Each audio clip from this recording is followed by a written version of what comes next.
this shitty weather is what drives us indoors to train on turbos. But actually today I want to talk to you about power meters. Again, someone's been messaging me during the week asking about power meters and heart rate monitors and that kind of thing. Excuse me, I've just finished training, so I'm just going to get changed. Just so you know, this is what, can you see that properly? This is what 68 kilos and sub 10% body fat looks like. So as you can imagine, I'm pretty happy. Don't have many veins to show you. I'll have a look at that. I mean, you can see not too mega veiny. Pretty standard on the arms. But I'm in great shape, so not complaining. That's 6 kilos I've lost in 6 kilos in 12 weeks. So it's about half a kilo a week, so pretty happy with that. Anyway, back to power meters. I've got them on both of my bikes. I've got the same make on both bikes. I've got Quark. I was given those by Darren from Short to Watchfords. And it's a cheaper version of SRM. That doesn't mean it's any worse. Actually, I think SRMs are massively overpriced. These guys do exactly the same job for about half the price. There's lots of variations out that you can get. I did used to have the Garmin Vector pedals once upon a time, but I wasn't really into it. Didn't really understand it. Didn't particularly like the pedals. Had problems with them working, not working, having to do loads of updates or whatever. So I canned all of that. This Quark has been absolutely spot on. I've got it on the TT bike as well, and if I could afford it, I'd have it on all of my bikes. So I've got the same brand, same model.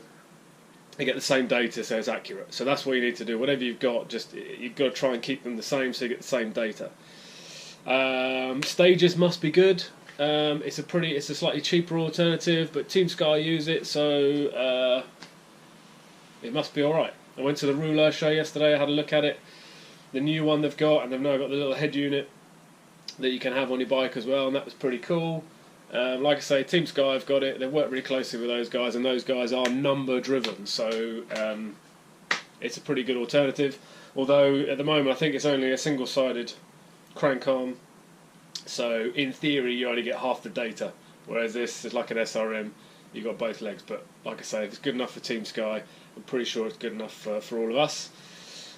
As far as the numbers are relevant to you, not to bat around with your mates.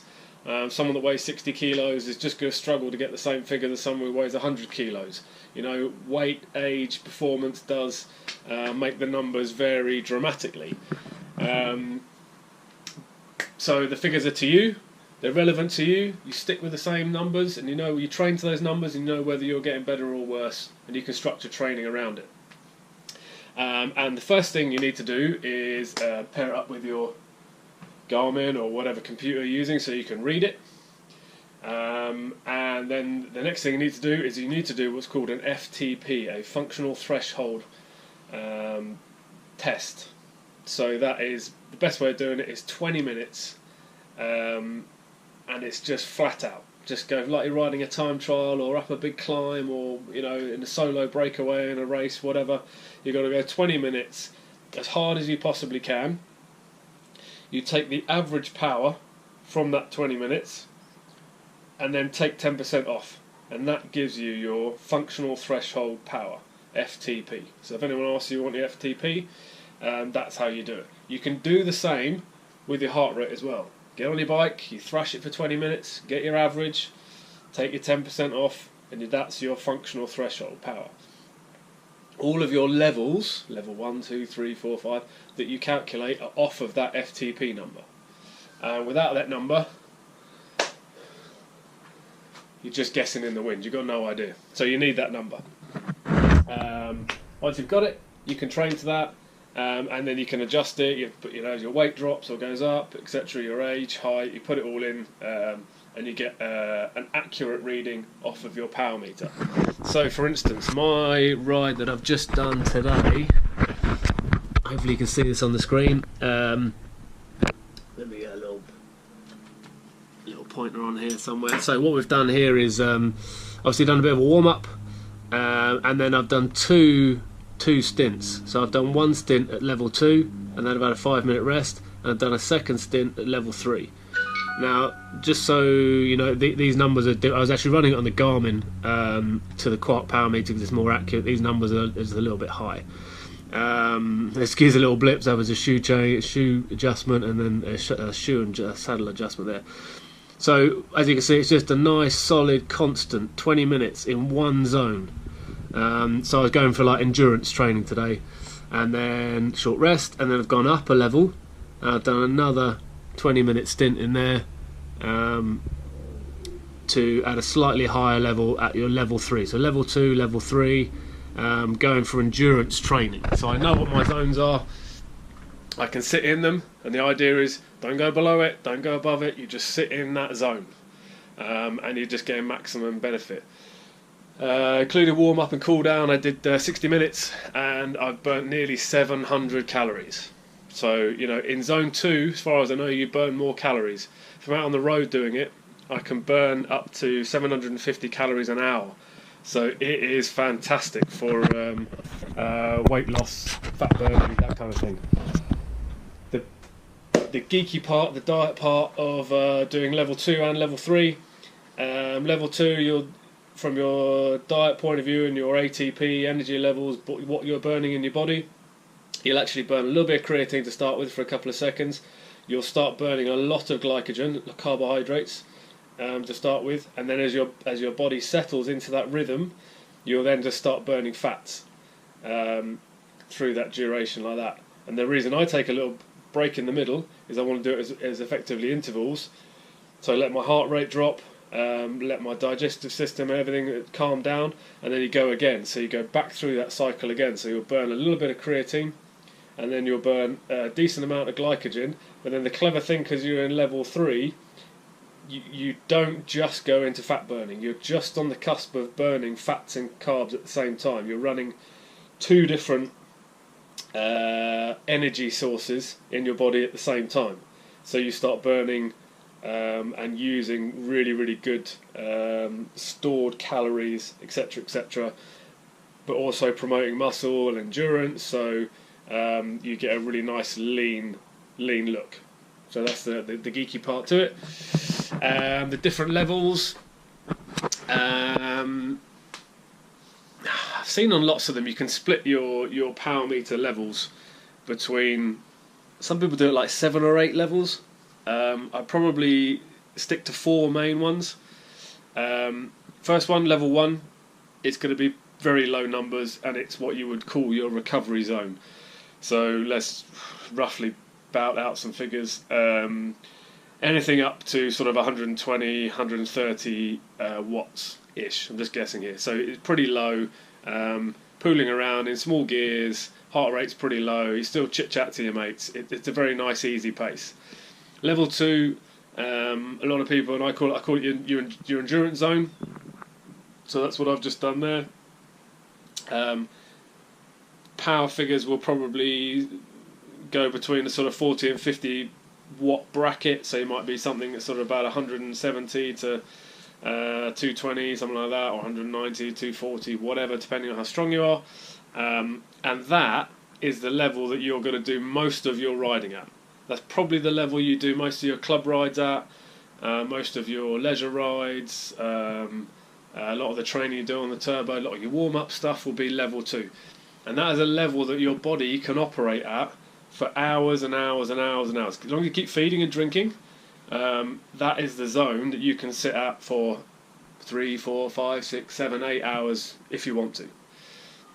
Zone 3, I'd call it like a functional threshold. Some people call it, loosely use it, sweet spot. It's more of you're getting closer to a race pace. You probably stop talking. So level 1 and 2 club paces, you could probably still have a bit of chit chat. Level 3, you're going that little bit harder. Again, you move up another 40 watt bracket.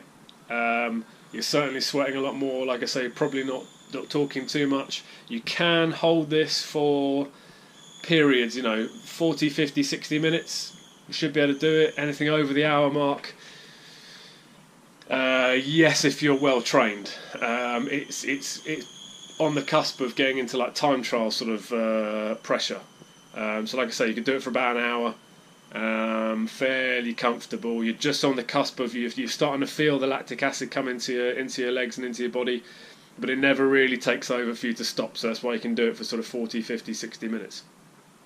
Then you're on to level 4, or zone 4. This is anything that's over that, and this is like your threshold. So this will be close to, you know, the same level as what you did in your 20-minute test. So there you go. You can hold it for 20 minutes at a push. But I mean, you are puffing, panting, the sweat's dripping off you. You're certainly not chit chat to your mates. You're counting the minutes down, waiting for it to finish. You know, it is on the limit, i.e. your threshold of what you can actually generate and hold. So again, short periods. You're probably getting the gist of what's happening here. As you go up the ranges, it's the shorter you can do them. So we'll throw in a 5th zone. It's anything over that. Anything that, you know, say 400 watts plus, very, very short efforts, sprints, hill attacks, whatever, that kind of thing. Really short stuff, short bursts, 10 seconds, 30 seconds, maybe up to a minute, 2 minutes, something like that. But this is you just max out, big numbers, certainly getting lactate burning, etc., etc. It's something you can do very, very short. That's your 5th zone, and you'll hardly ever touch that. You're in it for seconds. And you can use those zones to structure your training. So you can do lots of level 2, lots of level 3, and then when you get near your racing, you do lots of level 4 and a little bit of level 5. Here's another little tip for you. Endurance takes months, and top end takes weeks. Hence the reason winter training is lots of endurance miles, and then come the spring, you start ramping it up, top end, to get you race ready. So endurance takes months, top end takes weeks. If you are purely wanting a power meter to bout out some big numbers and impress your mates with it, that's a good waste of £1,000. But if you are going to do that, you want to get big numbers, you want to get your 1,000+ watts, it's sprinting. And the best way to do it, shove it in a big gear, get a decent bit of roadway, get a bit of a run up to it, and then you want to do an out the saddle, flat out sprint with a slight false flat, and just give it 100% for like a 10-15 second sprint up this slight drag, into the wind would even give you more power, and that's how you're going to get a bigger number. If you're trying to do it downhill, your power figure is going to be very low, your top speed is going to be very high, but your power is very low. You want a slight uphill incline with a bit of a headwind and a big gear, and that's how you get big numbers. So if you're just looking for one big number to impress your mates with, go and do that. Otherwise, get yourself on a turbo, do an FTP. I say turbo because it's a nice controlled environment. So when you come back and do your FTP again and you check whether you're getting fitter, etc., it's always in a controlled environment, so you've got consistent numbers, consistent testing, as opposed to if you go out on the road, like I say, rain, wind, road conditions, cars, etc., etc., all throw it out so the numbers can be all over the gaff. I think that is enough waffling about power meters. Again, feel free, send me some, you've got any questions, ping them across. I can help you with setting up your levels, etc. You can do everything I've just told you on a power meter. You can do with a heart rate monitor as well. So if you've already got a heart rate monitor, and you don't want to go and spunk 600, 700, 800, 1,000, 2,000, 3,000 pounds on a power meter, you can use your heart rate, and you can do exactly the same. You get an FTP test, you work out your levels, your zones, and you're off and running. If you've got any questions on that, please fire them across. Be more than happy to help. It's a very modern way of training. Team Sky do it, loads of pros do it. You can see that it works, and it is a fantastic training aid. If you haven't got a power meter, go and buy one. If you've got some money to burn, go and buy it. If not, stick with your heart rate monitor, and I'll be more than happy to help. So thanks for watching. And we will see you at the next video.